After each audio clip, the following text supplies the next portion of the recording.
Informasi selanjutnya, pemirsa, Bank Kalsel kembali menggelar media gathering bertema media sebagai katalis demokrasi, penangkal disinformasi dan penjaga transparansi.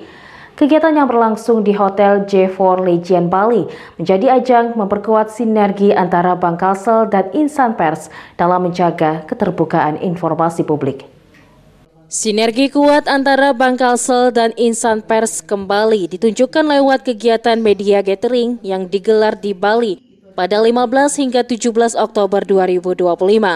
Acara ini diisi dengan sharing session bersama sejumlah pimpinan Bank Kalsel, di antaranya Komisaris Independen Riza Aulia, Direktur Kepatuhan Mitra Damayanti, Kepala Divisi Perencanaan dan Kinerja Dedi Setiawan, serta Kepala Divisi Sekretaris Perusahaan Firmansyah. Hadir pula sebagai narasumber Redaktur Pelaksana Hukum dan Kriminal Tempo Mustafa Silalahi. Ia membagikan pandangan mengenai peran media di tengah arus disinformasi digital. Sekitar 40 media partner Bank Kalsel turut ambil bagian dalam kegiatan ini dengan tujuan memperkuat kolaborasi antara sektor keuangan dan media dalam menjaga integritas informasi di era digital. Direktur Kepatuhan Bank Kalsel Mitra Damayanti menyampaikan bahwa kegiatan ini menjadi wadah untuk mempererat komunikasi dan membangun kepercayaan publik melalui informasi yang akurat dan berimbang. Selama ini kerjasama kita kepada seluruh rekan media yang menjadi mitra penting Bank Kalsel, karena kami menyadari media itu bukan hanya sekedar menyampaikan informasi, tapi juga mitra penggerak transparansi dan akuntabilitas publik.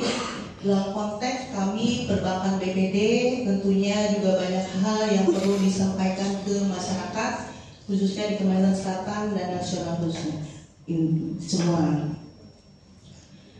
pemberitaan dari teman-teman itu menjadi sangat penting bagi kami, karena berita yang konstruktif dan berimbang akan memberikan citra positif ke Bank Kalsel, serta kredibilitas Bank Kalsel dapat terjaga di masyarakat. Sementara itu, Kepala Divisi Sekretaris Perusahaan Firmansyah berharap media gathering ini dapat menjadi ruang pembelajaran bagi insan pers dan dunia perbankan agar semakin memahami konteks pemberitaan yang tepat, termasuk dalam menyampaikan kinerja positif Bank Kalsel kepada masyarakat. Untuk kegiatan media gathering kita pada hari ini alhamdulillah sudah berjalan dengan baik. Apa yang sudah disampaikan oleh beberapa narasumber, khususnya ini yang dari Tempo Pak Mustafa, alhamdulillah sudah memberikan suatu pemahaman lagi bagi kita. Insight-insightnya sudah bagus, apa yang sudah disampaikan beliau. Ini kan memberi warna lagi kepada kita bagaimana memahami peran jurnalistik kita dan peran kawan-kawan di media, khususnya dalam menghadapi tantangan ke depan yang berkaitan dengan bagaimana mengulas dan mengolah berita itu dengan baik. Dan ini tentunya suatu pembelajaran yang sangat berharga bagi kita, baik bagi insan pers maupun bagi kami yang di lingkungan perbankan saat ini. Karena justru jujur dalam memahami suatu berita ataupun penyampaian informasi ini, kita harus memahami dengan secara baik, dan istilahnya tadi ada yang sudah disampaikan, ada yang mengenai dengan common sense yang cukup bagus dari Pak Mustafa, artinya memberikan informasi itu harus benar-benar disertai dengan fakta yang benar-benar bisa diterima oleh masyarakat. Dalam kesempatan ini, Bank Kalsel juga memaparkan sejumlah capaian kinerja positif hingga triwulan 3 tahun 2025. Di antaranya, total aset mencapai 35,36 triliun rupiah, laba sebesar 399,37 miliar rupiah, dan dana pihak ketiga yang tumbuh hingga 28,35 triliun rupiah atau naik 38,61% year on year.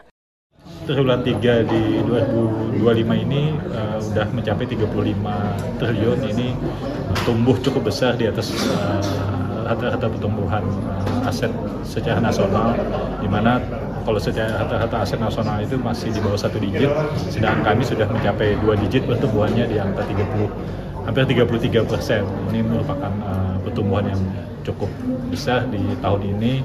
Mudah-mudahan ini kinerja kami ini bisa kami jaga baik di sisa 3 bulan ke depan maupun di tahun-tahun mendatang. Capaian ini menjadi bukti nyata komitmen Bank Kalsel sebagai bank kebanggaan warga Banua dalam menjaga kinerja dan transparansi di tengah tantangan ekonomi digital. Eko Anggoro, Banjar TV.